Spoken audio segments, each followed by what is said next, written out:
Hello மக்கள் எல்லாருக்கும் வணக்கம். இன்னைக்கு காலையில் எழுந்திரிச்சன்னையுமே வீட்டில் தூங்கிட்டு இருந்தானுங்க. போய் சமையல் லைட்டை போட்டால் நைட்டு பூரா செஞ்ச பாத்திரம் பூரா அப்படியே கிடச்சி.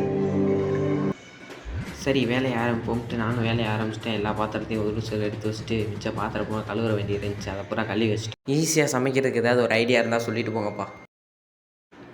காலையிலேயே பூரியை போடலான்னு ஒரு முடிவு எடுத்து மாவு வாங்கிட்டு வர சொல்லி மாவை பிணைய ஆரம்பிச்சிட்டேன்ப்பா. நல்லா தண்ணியை ஊற்றி டம்முன்னு அடித்து பிணைய ஆரம்பிச்சிட்டேன். வீட்டிலலாம் நான் தான் பிணைவேன், இங்கே நாங்கள் மட்டும்தானே இருக்கோம், அதனால நான் தான் பிணைச்சேன்.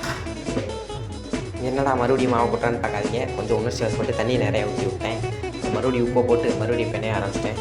நல்லா மாவு பிணைச்சில் இதுதானப்பா அவுட்ஃபிட்டு நல்லா கல் மாதிரி வந்துருச்சு. நான் மாவு பிணையிற கேப்பில் ஒருத்தன் உருளைக்கிழங்க வேக போட்டேன். அந்த நேரம்னு பார்த்து கரண்ட் வேறு போயிடுச்சு. மாவை எல்லாம் பசஞ்சு வச்ச பிறகு தெரியுது நம்ம வீட்டில் பூரி கட்டல. சரி எடுத்த முடிவு எதுக்கு பின் வைக்கணும்னு தட்டை வச்சு அமைக்கி ஏதோ ஒரு சேப்பு கொண்டு வந்துட்டப்பா.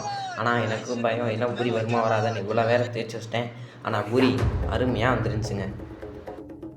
நான் பூரி போட்டு முடிச்சதுக்குள்ளேயே நம்ம பையலுக்கு குருமா வச்சு ரெடி பண்ணிட்டானுங்க. அப்புறம் என்ன சாப்பிட்றதான் அடுத்த வேலை. சாப்பாடெல்லாம் எடுத்து வச்சுட்டு ரெடியாக உட்காந்துட்டப்பா. இதாப்பா குருமா நம்ம பையன் தான் வச்சேன். நானும் சாப்பிட உட்காந்துட்டப்பா. ஏன்னா பூரி அருமையாக இருந்துச்சு, குருமா வேறு லெவல். ஆனால் லைட்டாக உரப்பு. சாப்பிட்டு அவன் அடுத்தடுத்த வேலையை பார்க்க போயிட்டானப்பா. அப்புறம் நைட்டுக்கு சாப்பாடு ஆக்கியிருந்தோம். வெண்டிக்காய் குழம்பு வச்சு என் பையன் சாப்பிட்டு ஜம்முன்னு ஒரு உரக்கத்தை பிடிச்சிட்டோம். இது நம்மளோட 2வது வீடியோ. சப்போர்ட் பண்ணுறோம்.